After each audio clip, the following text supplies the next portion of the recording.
our session today regarding the diabetes. So, simple my introduction. I'm a Dr. Safiullah. I'm a medical specialist and diabetologist.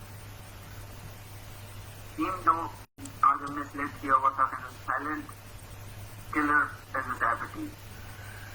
On 14th November, हर साल दुनिया के अंदर diabetes day मनाया जाता है. Are you all people listening to me? Waiting for the rest of people, sir, please. Okay. Let me know I'm here. Okay.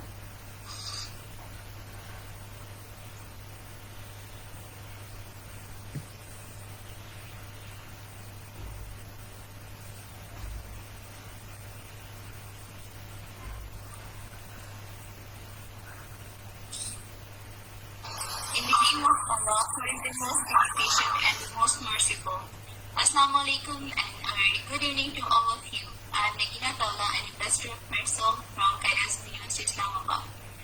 Medsol is a private healthcare organization working from past 4 years to provide quality healthcare services and economic practice at your doorstep with a general discount.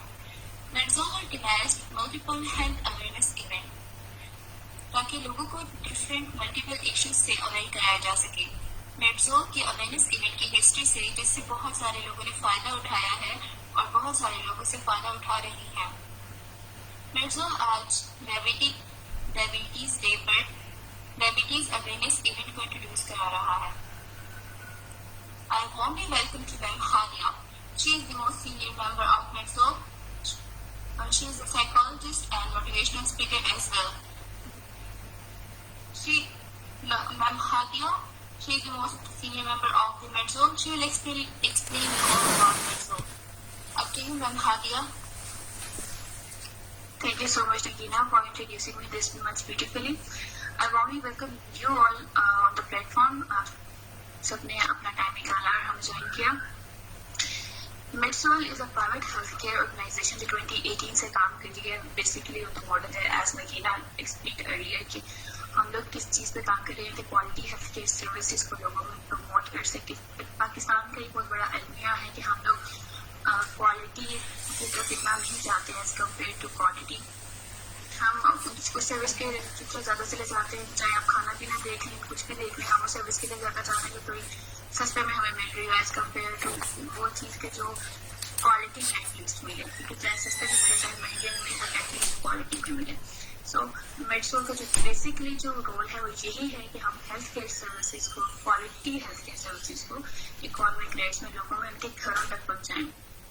As you all get your food, your accessories, your clothes stock or everything at your home, तो मेडसोल इसी model को use करते हुए इसको इस चीज़ पे implement कर रहा है कि Medsol is the only service, first service in Pakistan जो हेल्थ केयर सर्विस घर पे अच्छे से प्रोवाइड करी है. इसमें आपको काफ़ी सारी चीज़ों से आपकी जानना शुरू हो जाती है. लाइक इन केस के आपको डॉक्टर की तरफ जाना है या आपको लैब सैंपलिंग करवानी है, कोई टेस्ट करवाना है, तो आपको बाहर जाने के लिए इतना मसला परेशानी नहीं सहनी पड़ती. आपको आना जाना नहीं करना पड़ता, आपको लैब में जाके वेट नहीं करना पड़ता. सिंपली टीम आपके घर में आके आपका सैंपल कलेक्ट करके फिर आपको रिपोर्ट्स प्रोवाइड कर देती है, तो आपकी झंझट बच जाती है. तो ये बहुत अच्छा और इनिशिएटिव है मेडसोल के को फाउंडर्स का जिसको लेके चल रहे हैं. So this is all the main model of the Medsol. Furthermore, we are also working on multiple awareness events as Nagina told earlier, जिसमें हमारे पास काफ़ी सारे अवेयरनेस इवेंट की हिस्ट्री मौजूद है.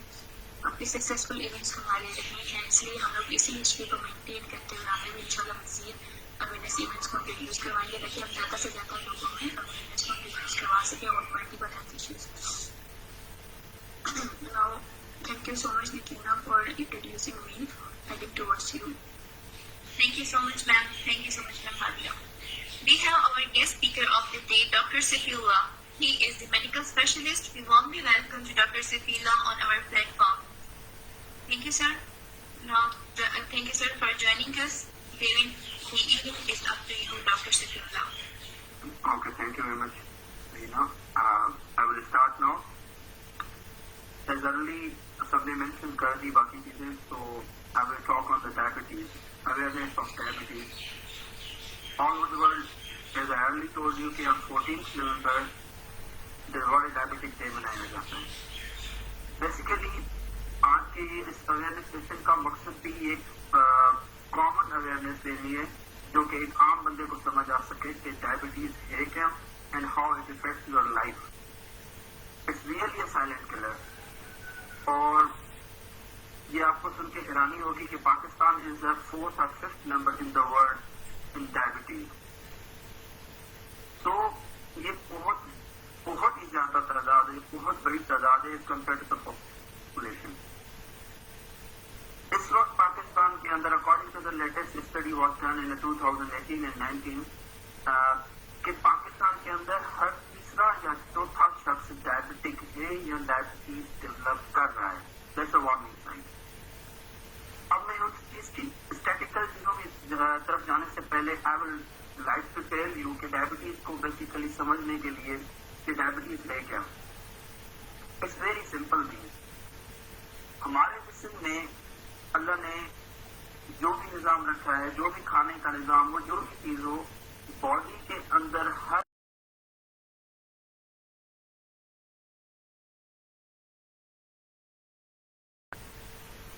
इवन सेल्यूलर लेवल पे अब उसको जिंदा रखने के लिए मेन चीज होती है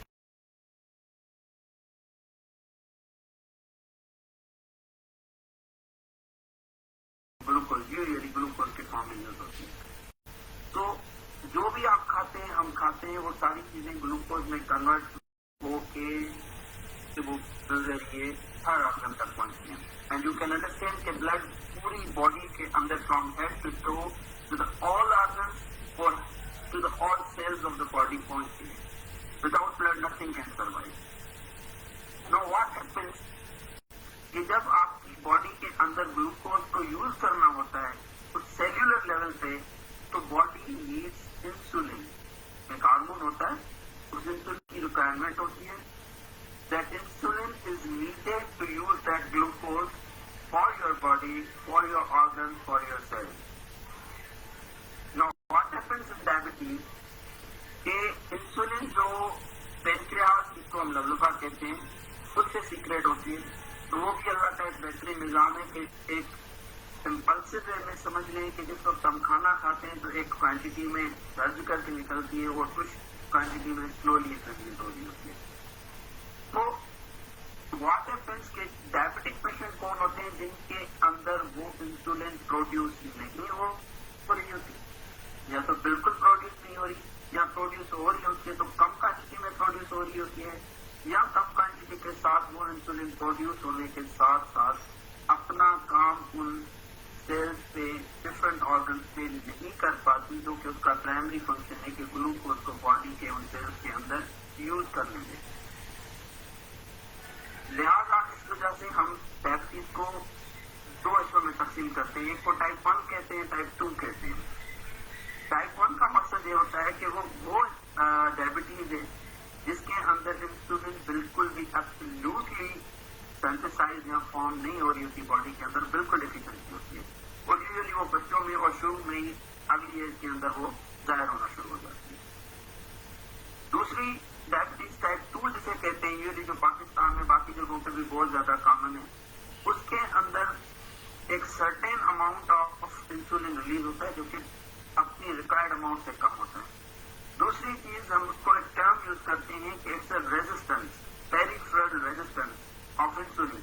मकसद आपके जिस्म में अगर इंसुलिन से मौजूद भी हो तो वो इस काबिल ना हो कि इंसुलिन अपना काम कर सके और उस ग्लूकोज को जो कि ब्लड के अंदर एक बहुत ही ज्यादा क्वांटिटी में मौजूद है, जिसकी रिक्वायरमेंट बॉडी के सेल्स को भी है, लेकिन वो यूज नहीं कर पाते। यहाँ तक बात क्लियर होगी कि दो किस्म की डायबिटीज है और दो किस्म की डायबिटीज को हम किस तरीके से डिफाइन करते हैं। नाउ वी कम के सबसे ज्यादा एक इम्पोर्टेंट पॉइंट टाइप 2 डायबिटीज के हवाले से मैं बताना चाहूंगा कि जो कि हमारे यहाँ बहुत ज्यादा कॉमन है। उसमें सबसे कॉमन चीज ये होती है कि आपकी ओबेसिटी, जिसम में मोटापे का होना, वो सबसे बड़ी कॉमन काज है कि मोटापे की सूरत में टाइप 2 डायबिटीज डेवलप होना शुरू हो जाती है। और जो पेरिफेरल रेजिस्टेंस जिसे मैंने बताया कि इंसुलिन का इस्तेमाल जिस्म के अंदर नहीं हो पाता, वो होना शुरू हो जाता है। चीजें डैमेज होना शुरू करती हैं। अब दूसरी बात की तरफ आते हैं कि ये तो वो चीजें होगी कि डायबिटीज कैसे होती है, लेकिन जब डायबिटीज हो जाती है तो वो नुकसान कैसे देती है।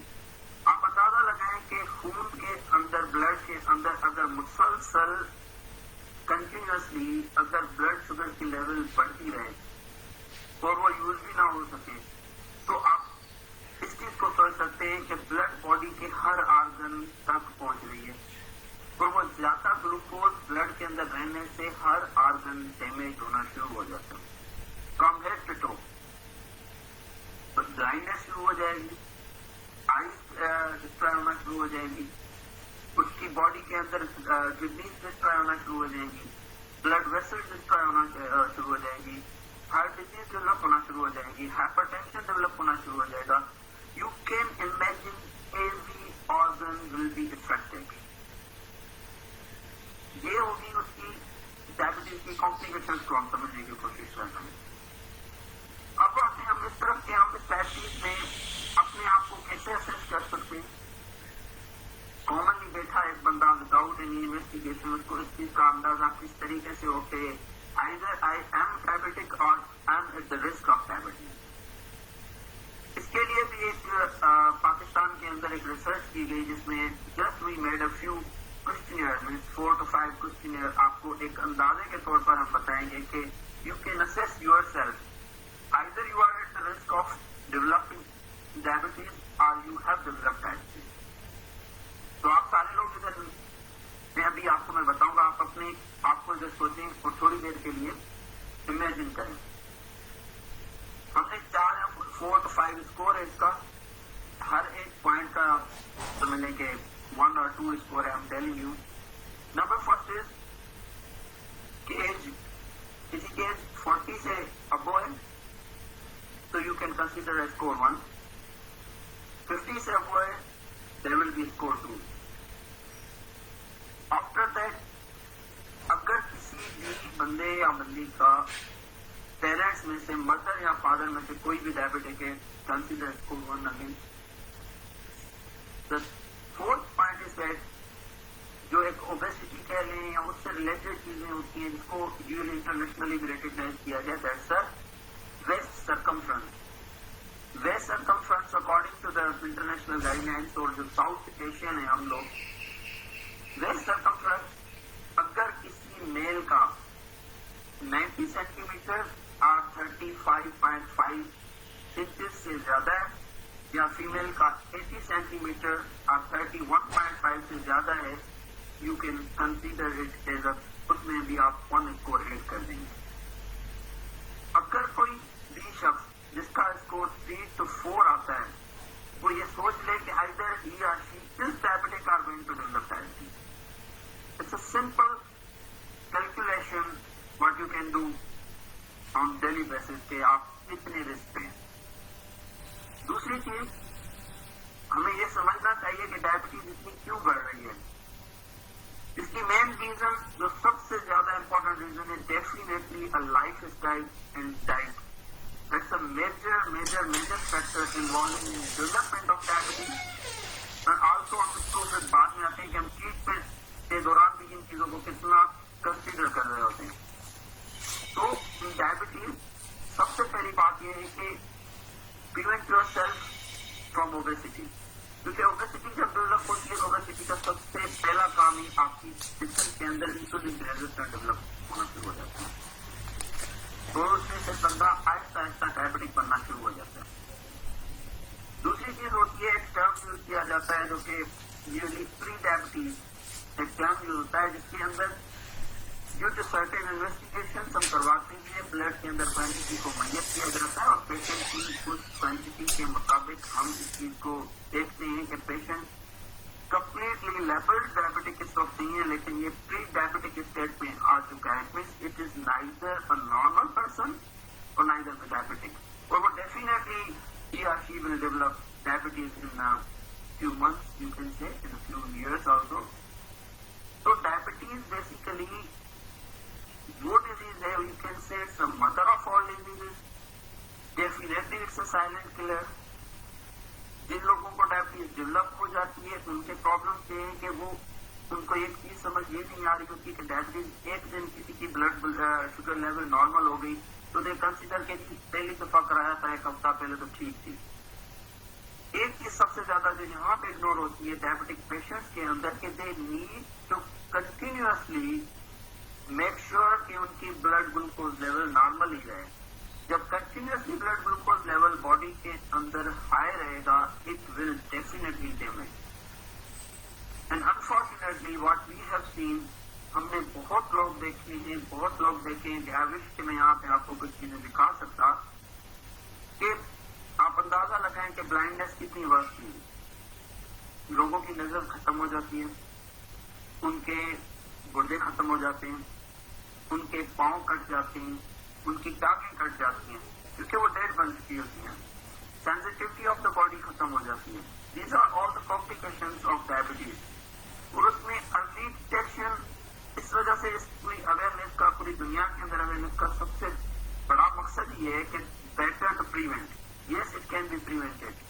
आप अपनी लाइफ स्टाइल को, अपनी डाइट को बेहतर रखें ताकि आप उन रिस्क पर आए ना जिससे डायबिटीज डेवलप हो। सबसे बेहतर चीज है अगर आप किसी जोन में आ चुके हैं आइदर इन प्री डायबिटिक और इन अर्ली डायबिटिक कंडीशन में, yes, with the help of lot of things you can even turn to be a normal person.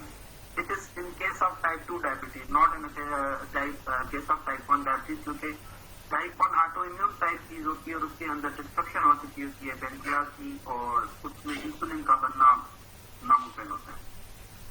लिहाजा बीइंग द यंगस्टर हमें ये बात समझनी होगी कि हमने खुद को किस तरीके से डायबिटीज से प्रिवेंट करना है, क्योंकि जिस स्पीड से डायबिटीज पाकिस्तान के अंदर प्रिवेल कर रही है, really I am telling you it's a big problem. We have seen के छोटे छोटे बच्चे स्कूल छोड़ के अपने अब्बू अम्मी दादा को डायबिटिक फुट ओपीडीज में और दूसरी जगहों पे टेस्ट कराने के लिए ले आते थे। अगर हमने इसको कंट्रोल नहीं किया definitely it will be a big big big economic burden also.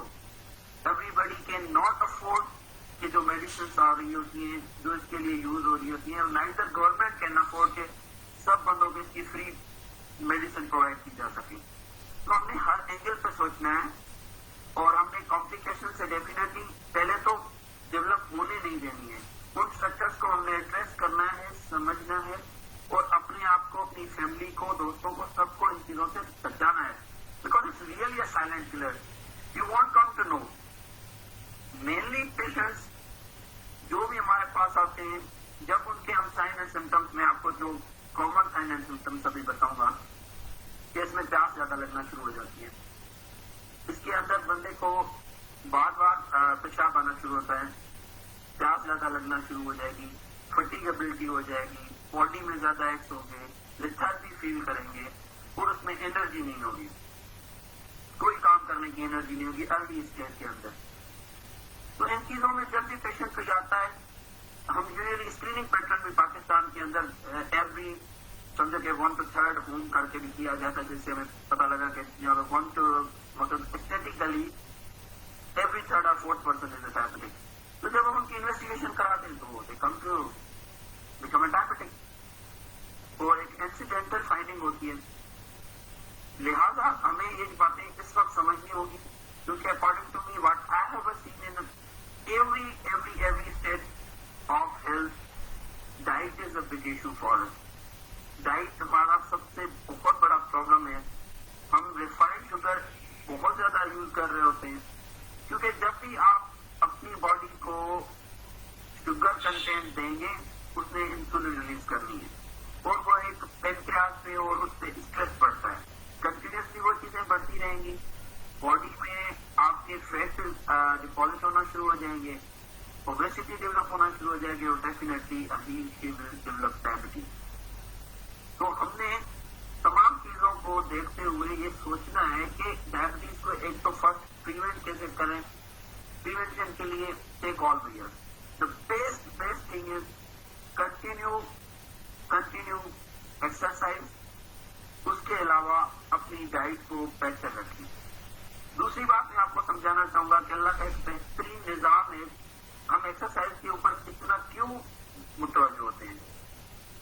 Exercise की सबसे बड़ी रीजन ये है कि जब आप एक्सरसाइज कर रहे होते हैं, वॉक कर रहे होते हैं, ब्रिस्क वॉक कर रहे होते हैं, उस कंडीशन में जहां पे बॉडी ने इंसुलिन का इस्तेमाल करना होता है, ग्लूकोज को या शुगर को इस्तेमाल करने के लिए पट्ठों में, मसल्स में और बॉडी ऑर्गन्स में, तो वो ड्यूरिंग एक्सरसाइज अल्लाह का निज़ाम ऐसा है कि उनको इंसुलिन की जरूरत ही नहीं होती, वो खुद ब खुद ग्लूकोज यूज हो जाता है।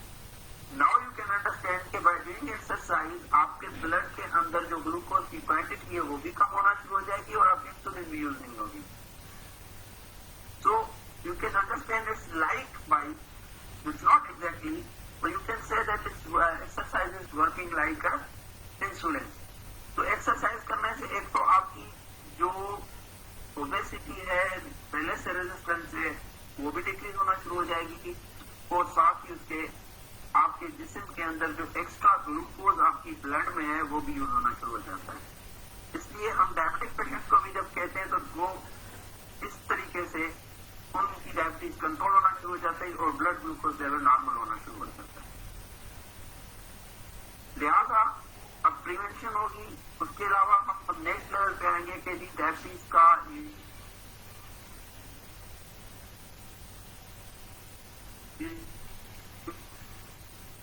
सबसे पहली बात जो है टाइप 1 में, तो क्योंकि टाइप 1 के अंदर इंसुलिन जिस्म के अंदर बनती नहीं है, लिहाजा we are bound to use insulin in the body.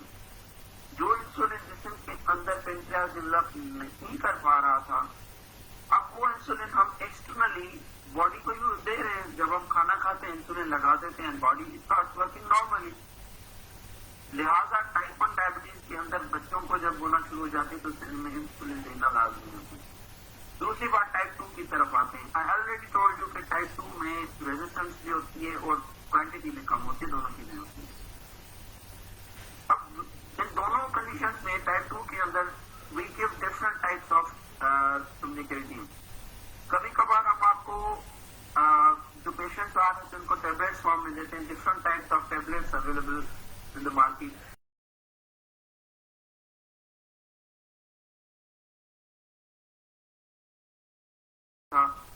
सीक्रेटोजेनिक कहते हैं उनको। तो उनमें जैसे वो निचोड़ के जितनी इंसुलिन बची है आपकी वो निकाल के बॉडी को दे देंगे, लेकिन it is not a good track for the prolong term, क्योंकि जब आपको देंगे किसी न किसी टाइम पे आके वो पेंक्रियास में से इंसुलिन खत्म हो जानी है और फिर पेशेंट के लिए बहुत बड़ी प्रॉब्लम होगी। वो पेशेंट किसी भी और दवाई को रिस्पॉन्ड करना वो भी कम कर देगा। Definitely they have to come to the insulin. दूसरी बात, एक बहुत कॉमन मिथ हमारे पास ग्रुप में अनफॉर्चुनेटली हमारे यहाँ मिथ बहुत चलती है कि इंसुलिन आखिरी इलाज है। इंसुलिन कभी भी आखिरी इलाज नहीं होता, इंसुलिन सबसे बेहतरीन इलाज होता है। हम प्रेग्नेंट लेडीज जो कि जाहिर बात है बहुत सेंसिटिव पर्सन होता है कि मैटर ऑफ 2 लाइफ, तो वहां पे भी हम इंसुलिन इस्तेमाल करते हैं। यू कैन इमेजिन हियर कि इंसुलिन कितनी इंपॉर्टेंट है। लिहाजा एक चीज ध्यान में रखें कि इंसुलिन से जिन लोगों को डायबिटीज है वो घबराए नहीं इंसुलिन का इस्तेमाल करते हुए, और इस बातों को बिल्कुल भी छोड़ दें कि इंसुलिन आखिरी इलाज है। जब आपने इंसुलिन इस्तेमाल की तो कोई और चीज असर नहीं करेगी। मैंने आपको थोड़े से सिंपल वे में जैसे चीजें समझाएंगे। दवाई क्या करती है, जो लबलबे के अंदर थोड़ी सी इंसुलिन उसको भी निकाल देती है। और भी मेथड होते हैं उनके काम के, लेकिन जब आप किसी पेशेंट को इंसुलिन शुरू करते हो थोड़ी सी किसी दवाई के साथ, उसका बेनिफिट क्या होता है, एक तो आप इंसुलिन नहीं बॉडी में बनी बाहर से दे रहे हो तो स्ट्रेस नहीं होता पेनक्रियास से। जो बॉडी के अंदर अपनी इंसुलिन एक बन रही होती है वो भी बन रही होती है, वो एकदम एक ब्रेक से चल रही होती है, जो कि अगर आप मेडिसिन देंगे 5 साल में खत्म हो जानी है, वो लाइफ टाइम उसका पेनक्रियास की कुछ ना कुछ फंक्शनल रहेगा। और बाकी इंसुलिन देने से उसकी एक तो ब्लड ग्लूकोज लेवल बहुत अच्छी कंट्रोल होगी। तीसरा बेनिफिट ये है कि जब आप खाना खा रहे थे जितनी क्वांटिटी खाई, कम खाया कम लगा लिए, ज्यादा खाया ज्यादा यूनिट लगा लिए। It's completely up to you. It's something which is not being synthesised within the body to cause the diabetes, वो आप सिर्फ बाहर से देंगे। फर्क इतना है कि पहले बॉडी अंदर से बनाती थी, अब आपने वो चीज बाहर से देना चाहिए। लिहाजा हमें ये बातें समझना होगी कि हम पहले तो प्रिवेंशन की तरफ जाए। यंग लोगों को तो डेफिनेटली हमें इंसुलिन की प्रीवलेंस को भी रोकना होगा, डायबिटिक होने से खुद और बाकियों को बचाना होगा। जिन लोगों ने डेवलप किया है उनको भी कोशिश करके या तो वापस आ सकते नॉर्मल लाइफ की तरफ आ जाए, अगर नहीं तो उनको प्रॉपर इलाज किया जाए और वो अपनी टाइम पे मेडिकेशन लें ताकि वो उन कॉम्प्लिकेशन से बचे जो कि बहुत खराब होती है।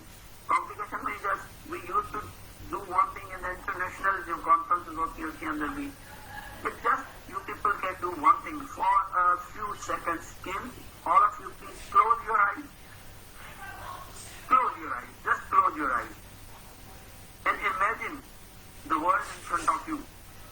You can't see anything. आपको कुछ नजर नहीं आ रही है, अंधेरा है। आप अंदाजा लगाएं कि कितना बुरा फील हो रहा है और ये एक कॉमन कॉम्प्लिकेशन बन चुकी है। Please open your eyes you have close. तो this is the common complication के डायबिटीज के 10-15 साल के अंदर लोग अपनी नींद लॉस कर देते हैं। उसके अलावा 10-15 साल, कभी कभार 5-6 साल में लोगों को नहीं पता होता they came to us with complication. ऐसे नहीं कि वो नॉर्मल आए और अर्ली डायबिटीज पिकअप हो गई, वो कॉम्प्लिकेशन के साथ आ रहे होते हैं।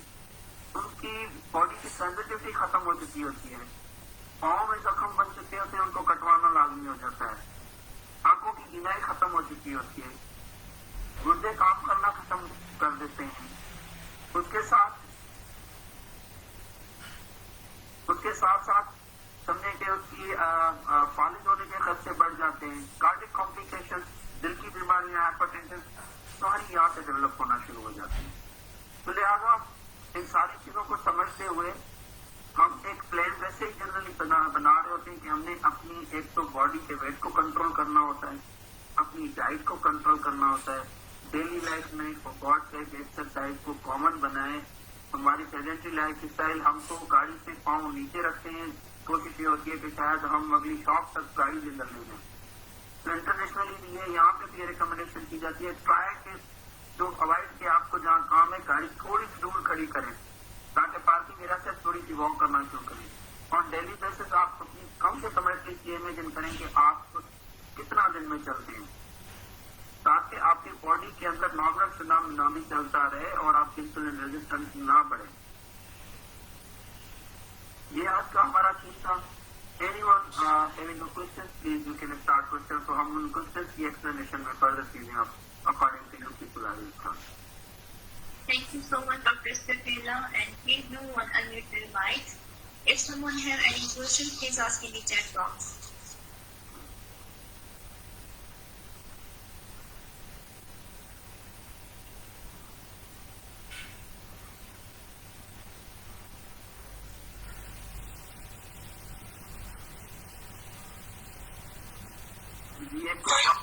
जी Diet plan for diabetes.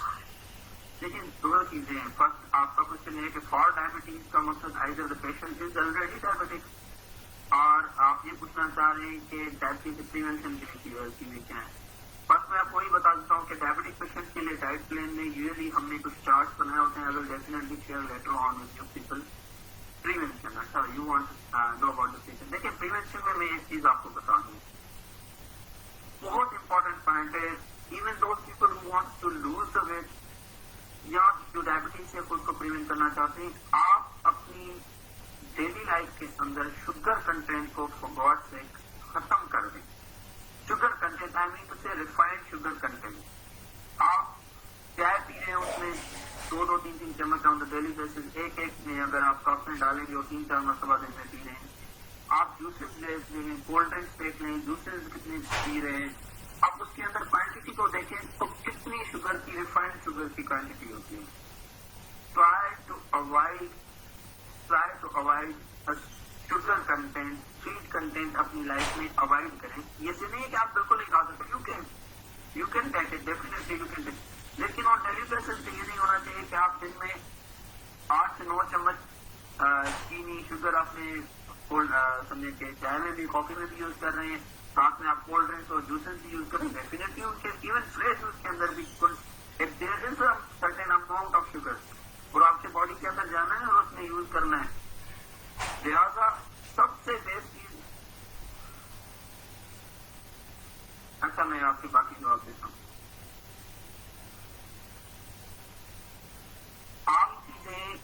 सकते हैं जो नॉन डायबिटिक पेशेंट है, जो प्रिवेंशन की तरफ आते हैं।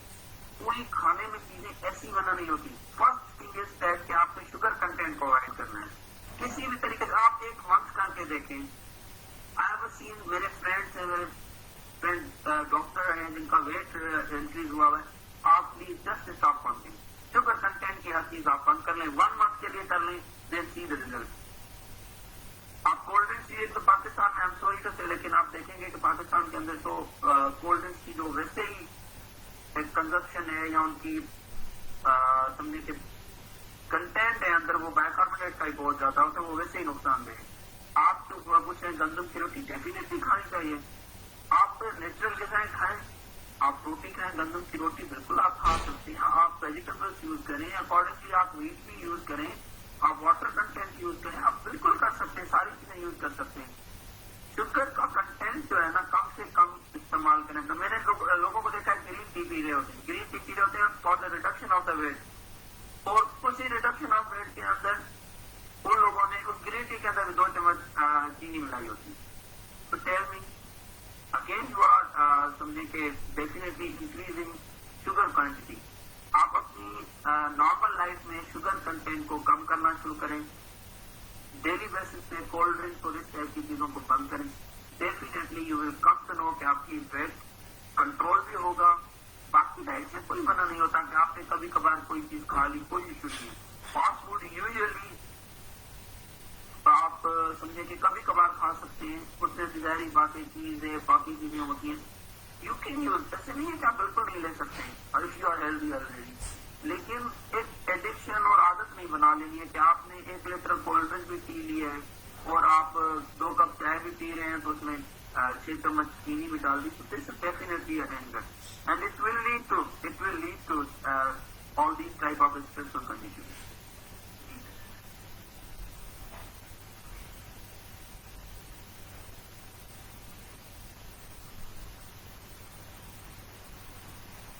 Sir, what resources are available to help us control our diabetes? देखिए, रिसोर्सेज में कंट्रोल डायबिटीज, जिन लोगों को डायबिटीज है, फर्स्ट ऑफ ऑल तो उसमें 2-3 चीजें देखनी होती है। इधर कौन सा टाइप डायबिटीज का है, एज क्या है, कितने अरसे से डायबिटीज है। आई ऑलरेडी टोल्ड यू कि in all type exercise is the best thing. Exercise लाजमी करें और उसके साथ अपनी डाइट को कंट्रोल करना। ये 2 फैक्टर हैं, डाइट विद एक्सरसाइज, और उसके साथ इन दोनों के साथ अगर कोई बंदे को समझे कि कोई मेडिकेशन एडवाइस की गई है तो रेगुलर मेडिकेशन ले, उनसे सारी चीजें कंट्रोल हो जाएंगी। एक्सरसाइज करते वक्त एक चीज ध्यान रखनी चाहिए, जब भी डायबिटिक पेशेंट हो, not normal person, diabetic patient exercise करते वक्त वो अपने साथ कोई न कोई टॉफी या स्वीट चीज जरूर रखे। वो एक जस्ट एक इंटरनेशनल एक प्रिवेंटिव प्रोटोकॉल होता है कि कभी भी वो हाइपोग्लाइकेमिया या शुगर कम होने की सूरत में वो इमीडिएट चीजें ले सके। Well, someone asked a question about the types of insulin. Types of insulin, good question. Insulin की वैसे तो 3 टाइप्स समझने की होती है। एक को हम कहते हैं कि शॉर्ट एक्टिंग, एक होती है अल्ट्रा शॉर्ट एक्टिंग, और एक इंटरमीडिएट एक्टिंग होती है, एक लॉन्ग एक्टिंग होती है। सिंपल आपको जिससे नाम से पता लग जाएगा। एक होती है शॉर्ट एक्टिंग या अल्ट्रा शॉर्ट एक्टिंग। उसका मकसद ये होता है कि वो इंसुलिन आप उस टाइम पे देते हैं जिसका इफेक्ट आपकी बॉडी में कुछ घंटों तक सिर्फ रहेगा। जैसे आपने खाना खाया उस वक्त हम अल्ट्रा या शॉर्ट एक्टिंग इंसुलिन देते हैं, ताकि जैसे ही आपने खाना खाया तो उसी वक्त आपकी बॉडी में अंदर ग्लूकोज बढ़ना है और उस वक्त उसने इफेक्ट करना शुरू करें। उसके साथ फिर हम आइदर इंटरमीडिएट इंसुलिन यूज करते हैं या हम फिर लॉन्ग एक्टिंग इंसुलिन करते हैं यूज। अब इंटरमीडिएट और लॉन्ग एक्टिंग इंसुलिन हम आइदर दिन में 1 मरतबा से यूज करते हैं या 2 मरतबा कर लेते हैं, और उसकी ड्यूरेशन डिपेंड करती है। लॉन्ग एक्टिंग यूजली 1 मरतबा यूज होती है 24 घंटे से 18 घंटे से 24 घंटे के दौरान। आपकी बॉडी में एक बेस को मेंटेन करने के लिए, आपकी शुगर की एक बेस लाइन को मेंटेन करने के लिए वो लॉन्ग एक्टिंग इंसुलिन यूज हो रही होती है। नाम कई है, मार्केटिंग है, लेकिन आपको समझाने के लिए जो मैंने बताया यूजली ये 4 टाइप्स होती हैं। अब दुनिया में काफी काम चल रहा है, इंटरनेशनली FDA अप्रूव कर रहा है, यूएस के अंदर है कि एक और फर्दर प्रोलॉन्ग और long acting, very long acting बनाई जाए कि जो 1 हफ्ते तक काफी हो जाए। तो इस वर्किंग के उस लेवल की कोई चीज आ गई तो बेहतर होगा पेशेंट के लिए, डेफिनेटली पूरा वीक के लिए इंसुलिन क्रॉसिंग हो जाएगी इंशाल्लाह। Sir, what about if someone feels instantly low on energy even if food is taken? तो लो एनर्जी की बात क्या था आपने? सर, अगर कोई अच्छा यानी अपनी डाइट को सही तरह से ले रहा है उसके बावजूद भी उसे फील हो रहा है कि उसकी एनर्जी लेवल कम है, तो इसकी वजह क्या है? देखिए, इसकी मल्टीपल फैक्टर्स हो सकते हैं। वो जाहिर बात है पेशेंट टू पेशेंट वही होता है या पर्सन टू पर्सन वही होता है। लो एनर्जी की कई वजूहत हो सकती हैं, क्योंकि समझिए इट्स नॉट ऑलवेज डायबिटीज। अगर वो लो एनर्जी फील कर रहा है डिस्पाइट ऑफ डाइट के, तो उसका थायराइड का फंक्शन भी डिस्टर्ब हो सकता है और हार्मोनल इश्यूज डिस्टर्ब हो सकते हैं। उसके अंदर हम अपने फर्टिलिटी के विटामिन डी की डिफिशियंसी भी हो सकती है। Lot of factors, even depression, anxiety और all these factors can contribute कि किसी भी बंदे को despite of taking all these things को लो एनर्जी फील कर रहा हो। दूसरा होता है कि कुछ लोग एनर्जी ले भी नहीं तो सडन वो हाइपोग्लाइसीमिया डेवलप कर लेते हैं। थोड़ा सा जाहिर बात है, जिन लोगों का BMI बॉडी मेटाबॉलिक जो इंडेक्स होता है यूजुअली मतलब वो लो वेट होते हैं, तो जाहिर बात है उनमें इतना certain amount of body reserve food नहीं होता, लाइक फैट्स नहीं होती, प्रोटीन्स नहीं होती, तो उसको इंस्टेंट सोर्स चाहिए होता है शुगर कंटेंट का। तो उन पेशेंट्स में जब ये थोड़ा सा काम करेंगे, थोड़ी सी चीज करेंगे, तो उसके बाद वो शुगर कंटेंट खत्म होना शुरू हो जाएगा, तो वो लो फील करना सिम्टोमेटिक हो जाते हैं, हाइपोग्लाइसीमिक हो जाते हैं, बीपी ड्रॉप हो जाता है, बिल्कुल ऐसी चीजें होना शुरू होती है। और कुछ बीमारियों में अलग किस्म की वो तो एक बहुत ही बड़ी चीज है कि जब बीमारियों की कंडीशन में ऐसा होना शुरू हो जाए, एक इंसुलिनोमा की कंडीशन होती है, उसमें हो सकता है। तो फिर इंडिविजुअलाइज कि अगर कोई बंदा ऐसे फील कर उसको एक मरतबा जरूर चेकअप अपना करवा लेना चाहिए, तो उसको कंटिन्यूसली टैग की अगर सिम्टम्स आना शुरू हो रही है तो। हार्ट पेशेंट है, एज है, जॉइंट का प्रॉब्लम है, तो वो किस टाइप की एक्सरसाइज कर सकता है? जॉइंट का प्रॉब्लम है और क्या बताया आप? हार्ट पेशेंट है, यस सर, तो वो किस टाइप की एक्सरसाइज कर सकता है? वो डायबिटिक भी है, यू अंडरस्टैंड? Yes sir. हाँ जी, ये वेरी गुड क्वेश्चन। ये एक समझ लें कि स्पेशलाइज्ड कंडीशन हम इसको कह सकते हैं कि अगर स्पेशलाइज्ड है तो पेशेंट की एक मजबूरी होती है कि पेशेंट यहाँ तो बहुत हाई वेट होता है, जॉइंट के प्रॉब्लम्स होती हैं, पेशेंट कांट मूव, तो this also in mobility contributes further in disease diabetes. और हार्ट पेशेंट है जैसे नहीं चल सकते, उनके लिए थोड़े से मॉडिफाइड किस्म की ट्रीटमेंट्स होती हैं जिसमें हम कुछ और किस्म की इंजेक्शन फॉर्म में भी देते हैं और ओरल फॉर्म में भी कुछ दवाइयां देते हैं, क्योंकि हमें पता होता है कि वो पेशेंट अपनी एक्सरसाइज को यूज नहीं कर सकता, तो वो हेल्पिंग ड्रग्स होती हैं कि फर्दर उसकी इंसुलिन रेजिस्टेंस को या इंसुलिन जैसे मैंने बताया कि एक्सरसाइज में यूज करने में इंसुलिन की हेल्प हो जाती है। तो वो ड्रग्स ऐसी होती है कि जो इंसुलिन बॉडी के अंदर है या हम दे रहे हैं, उसको यूज करने के लिए फर्दर हम कुछ मेडिकेशन देते हैं ताकि वो एक्सरसाइज का एक एग्जैक्ट नेमो बदल तो आप नहीं कह सकते, लेकिन ये है कि दैट हेल्प्स अ लॉट। हम वेट रिडक्शन के लिए कुछ और थेरेपीज यूज करते हैं, जहाँ पर पॉसिबल हो बैरिट्रिक सर्जरीज, तो वो तो बेस्ट काम करती हैं। उसके अलावा कुछ सर्टेन इंजेक्टेबल इंजेक्शन होती हैं, वो यूज करते हैं। तो these types of definitely are specialized type of complicated cases होते हैं और उनमें थोड़ा सा मॉडिफाइड प्रोटोकॉल करना पड़ता है।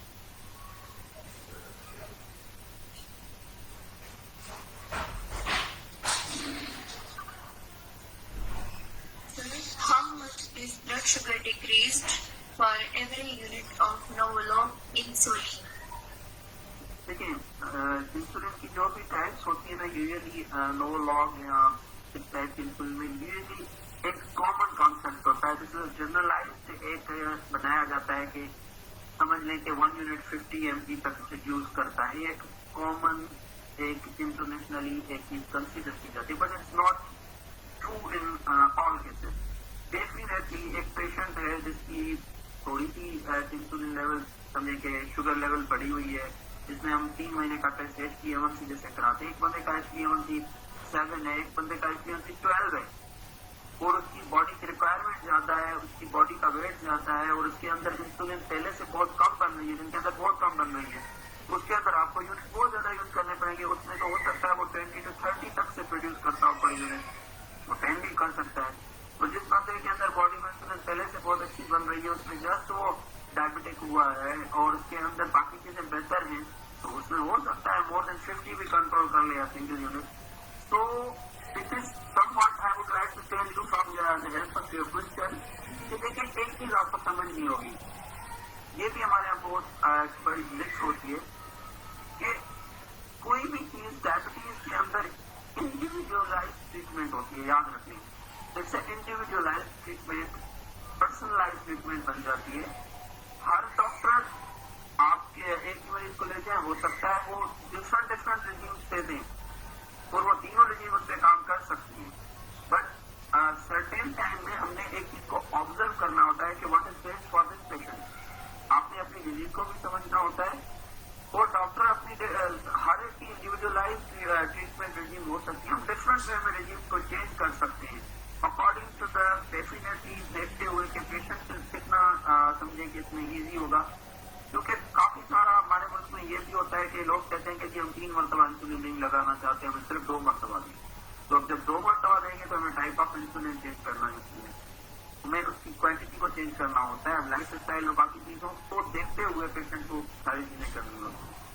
तो आपके सवाल के जवाब में यही कहूंगा कि ये it depends upon your patient कि आपके पेशेंट की पहले डायबिटीज कैसी कंट्रोल रह रही है, उसकी एज और बाकी फैक्टर्स क्या हैं, उस हिसाब से वो हो सकता है. जो अभी कोई भी इंसुलिन उनको शायद 10 यूनिट पे कंट्रोल हो, वो आगे चल के हो सकता है 15 यूनिट की रिक्वायरमेंट बढ़ जाए और हो सकता है उनकी रिक्वायरमेंट कम भी हो जाए.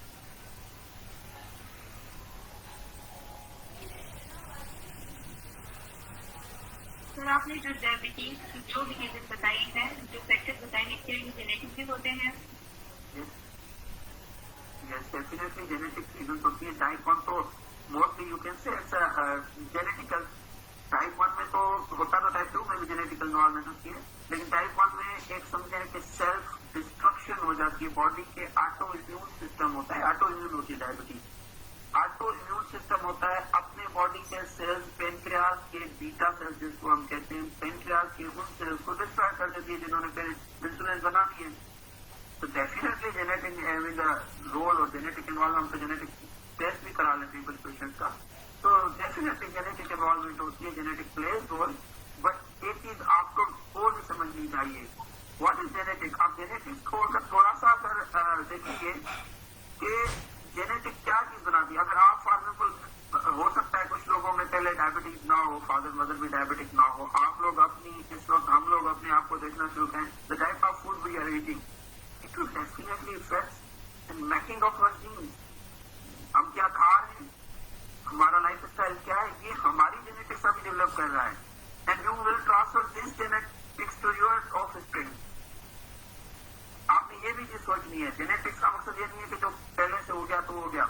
अभी भी आप अपनी चीज डेवलप कर रहे होते हैं. आपकी लाइफ स्टाइल और आपकी चीजें जेनेटिक्स डेवलपमेंट में एवरीथिंग, वो कहते हैं ना कि food talks to your genes, तो वही वाली जेनेटिक्स डेवलप हो रही है. तो बेटर है कि अपने हिसाब से हम समझे कि जेनेटिक्स की चीजों के साथ साथ बाकी चीजों पर भी एफर्ट करें ताकि उनको ओवरकम किया जा सके.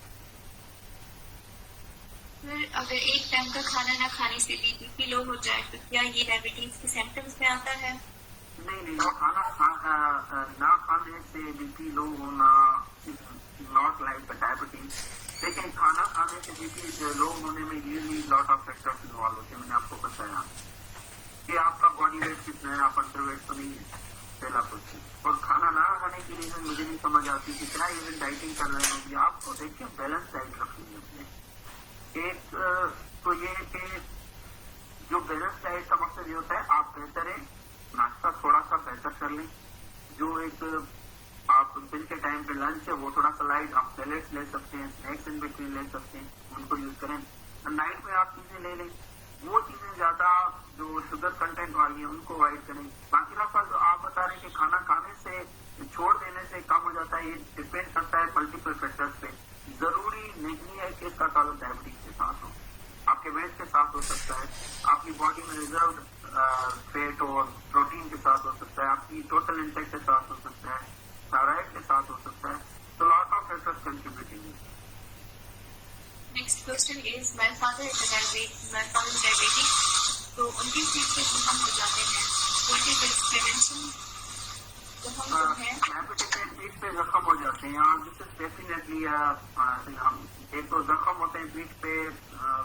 आई वुड लाइक टू आस्क के वो यहाँ पे ज्यादा लेटने की वजह से, पॉस्चर की वजह से हो सकते हैं, जिसको बेसोट कहते हैं। अगर वो कहना चाह रहे हैं तो अलग है। यहाँ तो आप मेरे ख्याल में जिसको हम कार्बनकिल कहते हैं, दिस इज लाइक एब्सिस बन जाती है पेट के पीछे, एब्सिस बन जाती है। और वो एब्सिस जो है definitely diabetic patient is immuno compromise. Diabetic patient normal नहीं होता, डायबिटिक पेशेंट की इम्यूनिटी कॉम्प्रोमाइज हो जाती है। I have told you all body organs definitely from head to toe cellular level तक ग्लूकोज इफेक्ट करेगा, तो उसने इम्यूनिटी को भी डिस्ट्रॉय कर दिया होता है। और डायबिटिक पेशेंट इम्यूनो कॉम्प्रोमाइज होते हैं और इम्यूनो कॉम्प्रोमाइज होने की वजह से शुगर लेवल बॉडी के अंदर, ब्लड के अंदर ज्यादा बढ़ जाने की वजह से बॉडी का एक तो इम्यूनिटी कम हो जाती है, बैक्टीरिया अटैक करते हैं। दूसरा सबसे वर्स्ट जो चीज होती है, हीलिंग पावर खत्म हो जाता है।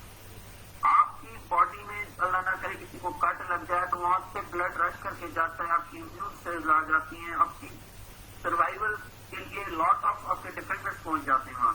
और वो चीजें अल्लाह के करम से एक नॉर्मल मैकेनिज्म में चल रही होती है और समझे के पेशेंट हील हो जाते हैं। डायबिटिक के अंदर मैंने आपको बताया ब्लड वेसली कंप्रोमाइज है, ब्लड ही प्रॉपर नहीं पहुंचेगा, कहां से पेशेंट हील होना है। अगर पहुंच भी गया तो लॉट ऑफ फैक्टर्स और होंगे, उधर ब्लड क्वांटिटी ज्यादा होगी। ये जो कार्बनकिल्स आप बता रहे हैं ये डेफिनेटली डायबिटिक पेशेंट की वन ऑफ द कॉम्प्लिकेशन। सबसे पहली बात उनके अंदर डायबिटीज का कंट्रोल, शुगर का कंट्रोल अच्छा रखें, उनकी हाइजीनिक कंडीशंस को भी बेहतर करें ताकि डेफिनेटली कंसिडर इम्यूनो कॉम्प्रोमाइज और उस हिसाब से आप फील करें तो उनकी प्रिवेंशन की जा सकती है with certain help of medication वो बनती है। यू आर राइट, ये वन ऑफ द कॉम्प्लिकेशन होती है कार्बनकिल्स बन जाना। सर अगर हम जेनेटिक में डायबिटीज रखते हैं लेकिन स्वीट्स कंटेंट को बिल्कुल अवॉइड कर रहे हैं तो फिर भी डायबिटीज से क्या बचा जा सकता है? जी बहुत अच्छा क्वेश्चन है। डेफिनेटली देखें जेनेटिक कंट्रीब्यूशन जो मैंने बताया ये टाइप 1 की वो तो एक बचपन में हो जाती है, तो इस एज में बड़ों में आके बिल्कुल बचा जा सकता है। आप बिल्कुल ही बच सकते हैं। आप शुगर कंटेंट कम करें, अपनी हेल्दी लाइफ का मकसद मैंने आपको बहुत simple don't go with complication, इतना खुद को कंफ्यूज ना करें कि बहुत बड़ी कोई एक्सप्लेन की जरूरत होती नहीं। मैंने आपको एक ही सिंपल बताई, रिड्यूस रिड्यूस रिड्यूस जितना कर सकते शुगर कंटेंट को रिड्यूस करें एंड एक्सरसाइज स्टार्ट करें। मैं आपको गारंटी ये कर सकता हूँ कि अगर आपने टेस्ट नहीं कराया कभी आप जाके करवा के देख लें कि you are even the pre diabetic state में या डायबिटीज डेवलप होने की कंडीशन में, आप डेफिनेटली नॉर्मल हो जाएंगे और आप अपनी नॉर्मल लाइफ गुजार सकते हैं। Definitely you can do this. यही तो हमारा आज का एक ओवरऑल मैसेज होता है कि हमने प्रिवेंशन करनी है यहाँ से, क्योंकि for the last few decades कह सकते हैं अब की जो जनरेशन है हमारी जो आई है, हमारे जो यूजली पेरेंट्स हैं उनके अंदर जेनेटिकली इतनी ज्यादा डायबिटीज की चीजें थी नहीं बेसिकली, लेकिन वो डेवलप जो हल्की फुल्की रिस्क फैक्टर्स हैं वो हमारे अंदर जरूर मौजूद है। दूसरे रिस्क फैक्टर उस जेनेटिक से ज्यादा हम अपने बना रहे हैं, अपने एनवायरमेंट से ले रहे हैं, we are changing your genetic. तो इन चीजों पर फोकस किया जाना चाहिए और बिल्कुल आप प्रिवेंट कर सकते हो। तो you can live the completely healthy life by doing all this.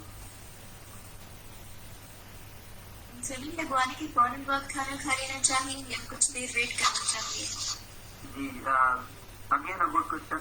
Insulin लगाने के फौरन बाद खाना खाना चाहिए। हम तो यूजली पेशेंट को ये भी कहते हैं कि आपका खाना सामने और आपके टेबल पे और इंसुलिन लगाएं और खाना खाएं, क्योंकि देखें बॉडी के अंदर नेचुरल क्या होता है कि अल्लाह का निजाम है कि हम खाना खाते ही तो साथ ही इंसुलिन रिलीज हो जाती है।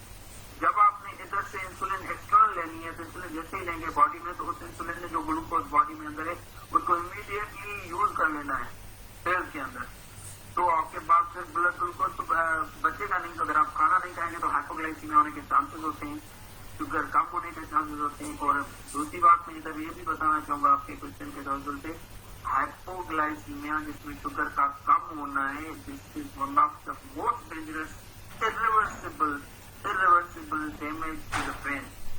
और वो इरिवर्सिबल ऐसा डैमेज होता है कि वापस बंदा नहीं आ सकता, ये भी ध्यान में रखें। तो इन सब चीजों को थोड़ा सा मेंटेन करना होता है। हाइपोग्लाइसीमिया के सिम्टम बंदों को पता होने चाहिए। हम पेशेंट्स को सिखाते हैं कि आपके आंखों फेस से अंधेरा आना शुरू हो जाएगा, आपको घबराहट होना शुरू हो जाएगी, आपके जिस्म से पसीना आना शुरू हो जाएगा। आपको अच्छा ये भी होता है कि कोई पेशेंट है खुद या उसके घर वाले जब देखेंगे पेशेंट को पसीने आना शुरू हो गए हैं, घबराहट हो रही है, आंखों के आंसू में अंधेरा आ रहा है, वो बेहोशी की हालत में आ रहा है, उसको इमीडिएट कोई मीठी चीज दे दें, बिल्कुल मीठी। अगर बेहोश भी हो गया ना मरीज, तो इस कंडीशन में हम ये भी ट्रेन करते हैं कि आप बेहोश खुद मीठी बंदा चीज नहीं ले सकता, एक बंदा बेहोश है, आप उसके मुंह में शुगर को घोल के या थोड़ा सा मुंह में पीस के वो उसके मुंह में डाल दें। It's a life saving thing. तो डेफिनेटली आपने सब चीजों को मेंटेन रखना होता है। इंसुलिन के साथ समझे कि इमीडिएट खाना खाना भी रिकमेंड है। मेरी 21 साल है और मेरा वेट 5.6 है। क्या ये नॉर्मल है या इससे कम कर दूं? 5.6 से और वेट कितना है? 56 से और 5.1 इसका में कैलकुलेटर होता है BMI। हम BMI निकालेंगे तो यूजुअली इनका नियर नॉर्मल लग रहा है, आई एम जस्ट अज्यूमिंग। और 5.6 के हिसाब से अगर देखा जाए तो मेरे ख्याल में इसका वेट 56। BMI हम निकाल के कैलकुलेटर होते हैं, आप मोबाइल पे भी जाके यहाँ पे BMI निकाल सकते हैं, कहीं पे भी इजीली अवेलेबल होता है। वो BMI निकालने का मकसद होता है उसमें एक नॉर्मल रेंज होती है कि 18 to 24 तक हम नॉर्मल BMI कंसीडर करते हैं, ठीक है। और उसके ऊपर जब बंदा बढ़ता है तो फिर ओवरवेट कहना शुरू कर देते हैं। तो इट लुक्स बॉर्डर लाइन पे आपकी नॉर्मल चीजें हैं, इट्स बेटर कि आपको रिड्यूस करने की जरूरत नहीं है, completely normal. Even what I feel कि आप सर्टेन 60 तक आपकी चीजें नॉर्मल है, it's nothing to worry about it. Despite some time weight आपका नॉर्मल होने के बावजूद भी शुगर के कंटेंट में kindly again I am telling you you are healthy well doing everything, please अपनी शुगर के कंटेंट को एक्स्ट्रा मत बनाएं। Don't take too much sugar. आपको खाना है आप खाएं, प्रोटीन खाएं, शुगर कंटेंट भी खाएं, मीठी चीजें खाएं, मना नहीं करा। लेकिन जो रिफाइंड शुगर की चीजें आप अपनी चाय में की ज्यादा शुगर का इस्तेमाल करते हैं, उसके अलावा जूसेस हैं, बाहर की कोल्ड ड्रिंक्स, इनको नॉर्मल ना रखें, एटलीस्ट ले एक सर्टेन क्वांटिटी के साथ यूज करें। सर एक तो आपका जी जी जी कुछ चला था मार्केट में, आपको पता है शुगर फ्री जो है ना प्रोडक्ट्स अवेलेबल होती है, ठीक है। हमने ना चाय में यूज करनी है तो उसके साशेज आते हैं, ठीक है, वो शुगर फ्री है, ठीक है। तो वो मतलब हम यूज कर सकते हैं नॉर्मली। अगर एक पेशेंट है डायबिटिक, ठीक है, तो वो अपनी चाय लाइक शुगर की जगह वो साशे ऐड कर सकता है। ओके, देखिए वो यूजुअली जो शुगर पे साथ चीजें बना देते हैं सुक्रोज टाइप चीजें होती हैं, basically I am telling you this is a modified type of thing. कुछ ना कुछ क्वांटिटी फिर भी उसके अंदर हो जाती है जो कि आपके बॉडी में या डायबिटिक पेशेंट की बॉडी में ग्लूकोज को बढ़ाने के लिए समझे कि बढ़ा सकती है। Again I will tell you yes that अब तो समझे कि क्या कहते हैं डायबिटिक के लिए जो ना शुगर फ्री मिठाइयाँ भी आ चुकी हैं, तो हम बिल्कुल उस चीज से मना नहीं कर रहे। सर्टेन आपको पता है कि हम डायबिटिक पेशेंट को भी एक शेयर कर दूंगा, डायबिटिक चार्ट बने होते हैं, हमने उसमें चार्ट बनाए होते हैं कि जिसके अंदर ना एक होता है रेड जोन, वो आप कभी हफ्ते में एक मरतबा खाने की इजाजत है। एक होते हैं ग्रीन जिसको आप रेगुलर यूज कर सकते हैं नॉर्मली, एक होते हैं उसके अंदर येलो में या ग्रीन में, तो वो आप कंटिन्यूसली नॉर्मल यूज कर सकते हैं वेजिटेबल में। फॉर एग्जाम्पल किसी ने अगर कोई फ्रूट एप्पल है, वंस अ वीक हम एप्पल भी कहेंगे कि खाएं, आप जरूर खाएं, आपने कभी कोई और फ्रूट खा लें, तो बिल्कुल उस तरीके से चीजें हम मना नहीं करें। जो आप बात बता रहे हैं कि कभी कभार कर लिया दिल करा मीठा खाने को, आप एक लड्डू भी मरीज को दे सकते हैं, नॉट अ बिग डील।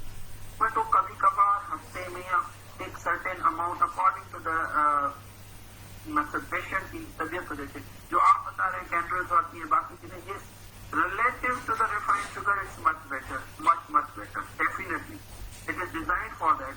अब तो मार्केट के अंदर हमने कुछ समझे कि मिल्क पाउडर आ चुके हैं जो शुगर के लिए ही होते हैं और एनर्जी देने के लिए चीजें आ रही होती हैं।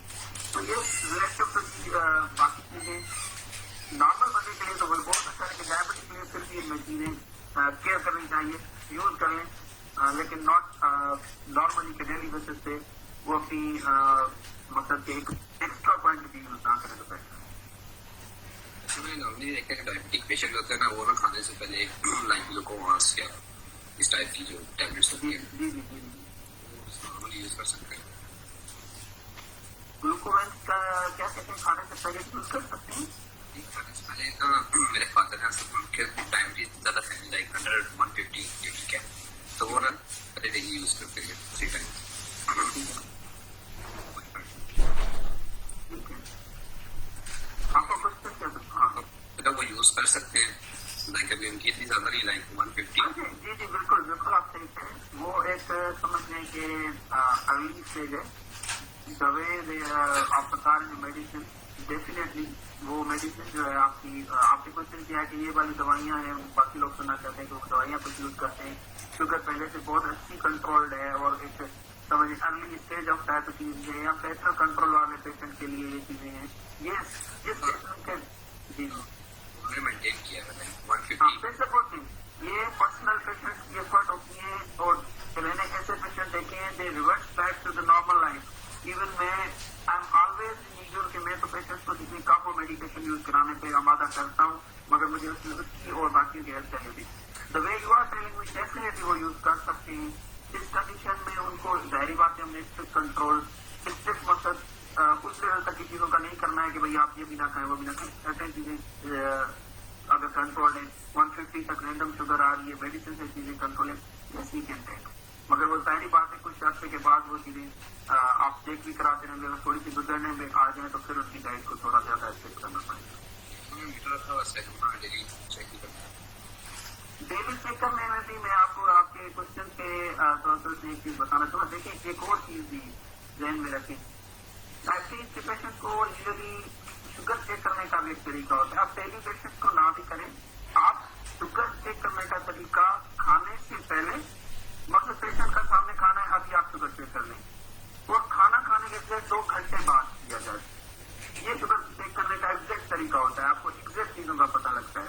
वो एक दिन सुबह के टाइम पे ऐसे कर लें पेयर में, दूसरे दिन लंच में कर लें, तीसरे दिन रात को कर लें, तो दिस इज द वे। असल में जितने भी डायबिटिक पेशेंट जाते हैं किसी के पास, अगर उनके पास अगर है मीटर है ठीक है, वो ना डेली खुद ही चेक करें, लेकिन उनको अच्छी पता बात है, अच्छी बात है। उसका ना एक चार्ट बना लें घर में, व्हाइट पेपर पे आप नीचे लिख लें कि ऊपर डेट लिखी हो, नीचे लिख लें कि डेट में मॉर्निंग के टाइम जैसे आज कर लिया, वो पेशेंट खुद एक बड़ा मदद से चेक कर रहे होते हैं। उनको पता होता है कि मैंने आज मॉर्निंग में ये किया था, कल मैंने दोपहर को करना है, परसों। वो फिर जब भी आप डॉक्टर को चेक कराएंगे तो this will be very helpful. और डेफिनेटली मैं तो हाईली रिकमेंड करता हूँ कि जो भी पेशेंट को मैं ट्रीट करता हूँ, मैंने टारगेट देखा होता है कि विद इन 1 वीक आप ये चीजें दें, इंशाल्लाह ताला शुगर आपकी कंप्लीट कंट्रोल हो जाती है। Okay sir, thank you. Sir जी जी वालेकुम सलाम। सर मेरी जो फैमिली है हम सब में ना शुगर बिल्कुल ज्यादा है, मतलब मेरे काफी अपने नंबर जाते हैं, क्लोज नंबर काफी लोग आपको काम करते हैं। मेरे बाबा को भी ना 16 से 17 साल हो गए शुगर के पेशेंट। और उनको ना एक दाना थोड़ा सा बदलना पहले निकला था टांग से नीचे, तो 4-5 वर्ष का ऑपरेशन हुआ है। अब वो वहां से तो खत्म हो गया, अब वो बगल के नीचे ना दोनों बगलों के नीचे दाने निकला है। वो इतना ऐसे खुले बहुत दर्द आता है, सारे उनके कपड़े बहुत खराब है और उनकी बहुत ज्यादा तकलीफ। तो डॉक्टर के पास गया, उन्होंने कहा कि आप उनका ऑपरेशन करवाएं। तो मतलब अगर ऑपरेशन करवाएं तो एक जगह से खत्म हो जाता है बॉडी के किसी और पार्ट से। तो बाबा इतने परेशान है कि सर्दियों में कोई तो गर्म कपड़े नहीं डाल सकते, तो जरा ही तो वो फूल जाते हैं, फट जाते हैं, उनको बहुत तकलीफ है। मुसलसल वो कभी नहीं बैठते। उनकी शुगर भी जो है वो मुसलसल हाई भी रहते हैं बहुत ज्यादा, लेकिन अभी हमने जो डॉक्टर है वो चेंज किया, अब उनकी अल्हम्दुलिल्लाह शुगर जो है थोड़ी कम थी रहती है, मतलब 200 से नीचे, मतलब 150 के डाउन अबाउट 150 और सब नॉर्मल रहती है। लेकिन उनके ये जो दाने, इनका कोई हल नहीं समझ आता। बहुत मेडिसिन यूज किया बहुत ज्यादा, लेकिन शुगर के ना दाने हैं और स्मेल भी बहुत ज्यादा आती है, तो मतलब कोई बंदा उनके पास ज्यादा देर बैठ नहीं सकता। तो कोई हल बता दें। जी बिल्कुल, आपकी बात जिस तरीके से बताया बाकी लोगों तक ये मैसेज पहुंचाऊंगा। देखें कि this is one of the complication of diabetes. वो जिस तरीके से आप भी बता रही हैं कि मुसलसल शुगर का बॉडी के अंदर कंटिन्यूसली रहना ये कॉम्प्लिकेशन डेवलप करती है। जो आपको सर्जरी की बात होता है, सर्जरी का मकसद वो सर्जरी का एक जनरल टर्म यूज होता है, वो जब एक्सेस बन जाती है, मतलब एक कैविटी बन जाती है जिसके अंदर पस होती है, तो उसको ड्रेन करना लाजमी होता है कि अगर आप पस ड्रेन नहीं करेंगे तो हील नहीं होता। तो तब सर्जरी के लिए बेटर है कि वो उसको पस को ड्रेन कराएं, वो जितने सॉकेट होंगे उनको ओपन करके कर देंगे। और जहाँ तक मुझे अंदाजा लग रहा है कि आपके मुंह को बार बार वो सुडोमोनास हम कहते हैं, सुडोमोनास इन्फेक्शन होता है, उसके अंदर पस डेवलप होती है और उसकी एक सीवियरिटी होती है। उनको एक बेटर मेरे ख्याल में इनका कल्चर होना चाहिए, पॉजिटिव कल्चर होना चाहिए प्रॉपर और अकॉर्डिंग टू द कल्चर। क्योंकि देखिए पाकिस्तान में एक अलग टॉपिक है कि एंटीबायोटिक रेजिस्टेंस इतनी बढ़ चुकी है कि यू पीपल विल बी अम्प्रेस कि हमारे पास ये अगेन एक वार्निंग साइन है कि हमारे पास एंटीबायोटिक के ऑप्शन नहीं बचे पाकिस्तान में। रीजन क्या है? सेल्फ मेडिकेशन है, ताकि यूज की एंटीबायोटिक की डिमांड है और बाकी चीजें उसमें कंट्रीब्यूट करती है। But for your father I will recommend कि आप उनको ये जो टर्म यूज किया जा रहा है वो एक्सेस ट्रेनिंग होगा वो जरूर करवाएं, और जो एक्सेस हो फिर उसके कल्चर देखेंगे डॉक्टर, और अकॉर्डिंग टू द कल्चर उनको कुछ अर्से के लिए हो सकता है इंजेक्टेबल फॉर्म ऑफ एंटीबायोटिक देनी पड़ेगी। तो इंशाल्लाह ताला उससे चीजें रिकवर हो जाएंगी। लेकिन साथ में हमने जैसे आपने अभी बताया कि शुगर का कंट्रोल एक लाजमी यूज है, किसी को हील होने के लिए। तो शुगर कंट्रोल मेमोरी को बस होगा, साथ में चीजों की इंशाल्लाह ताला डायबिटीज के लिए पूरी दुनिया में काम हो रहा है। पाकिस्तान के अंदर भी बहुत ज्यादा एफर्ट हो रही होती है। हम सालों से यकीन माने we are working on the diabetes के हमारी कोशिश ये होती है कि हम prevention of diabetes, complication of compound न कटे, आंख न जाए, ये हमारे लिए सबसे ज्यादा पेनफुल होता है। और हम बिल्कुल एक्स्ट्रा एफर्ट लेके काम करते रहे। गवर्नमेंट सेक्टर, प्राइवेट सेक्टर में हमने आउट ऑफ वे जाके चीजें की, तो इंशाल्लाह उसको जो आपका तो बताएंगे आप जरूर उसको ट्रेन करवाएं। उसके कल्चर जो है एंटीबायोटिक की चीजें मिलेंगी, शुगर लेवल एक प्रॉपरली कंट्रोल नॉर्मल इंशाल्लाह बेहतर हो जाएगी इंशाल्लाह। Thank you so much, sir. Thank you so much again, Dr. Shikha. Stay tuned for more events.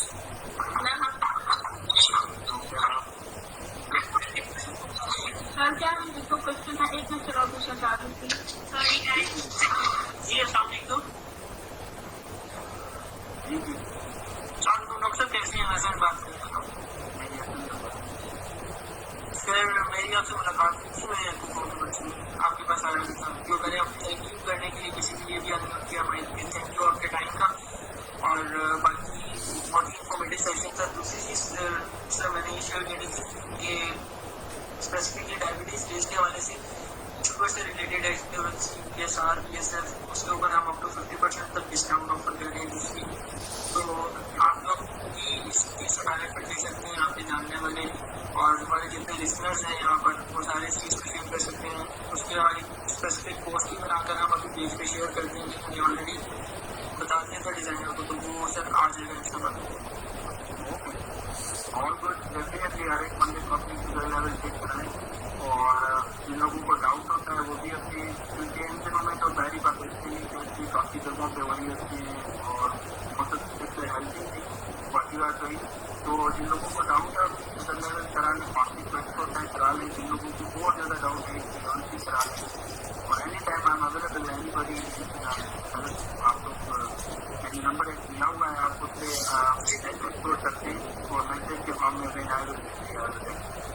और दूसरा डॉक्टर की जितनी भी कंसल्टेशन है वो भी आप सब लोगों के लिए डिस्काउंटेड अवेलेबल है। स्टूडेंट्स के लिए स्पेशल डिस्काउंट्स भी अवेलेबल है डॉक्टर की तरफ से। So we are very much obliged कि डॉक्टर हमारे साथ जब भी हमें कोई चीज़ होती है सेशन से रिलेटेड या हेल्थ केयर से रिलेटेड, तो डॉक्टर आर ऑलवेज अवेलेबल। तो आप लोगों को इससे बहुत सारी चीज़ें मज़ीद बेनिफिट भी मिल सकती हैं।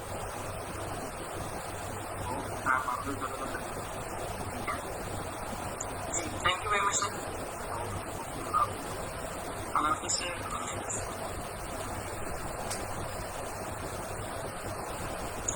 किसी की मेहनत का कोई सवाल रह गया है तो वो मुझे इनबॉक्स कर दे और उसके बाद रिस्पेक्टिव डॉक्टर से पूछ के उसका जवाब दिया जाएगा।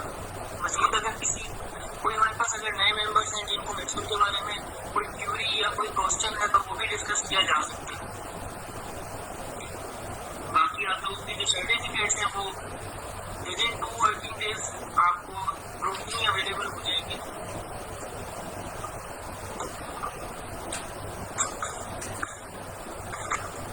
कोई सवाल अगर वैकेंसी का तो otherwise we are done. Thank you. Sir मुझे पूछना था क्वेश्चन, तो मैं रिटर्न फॉर्म में आपको सेंड करती हूँ। हाँ, सीधे सेंड कर दें।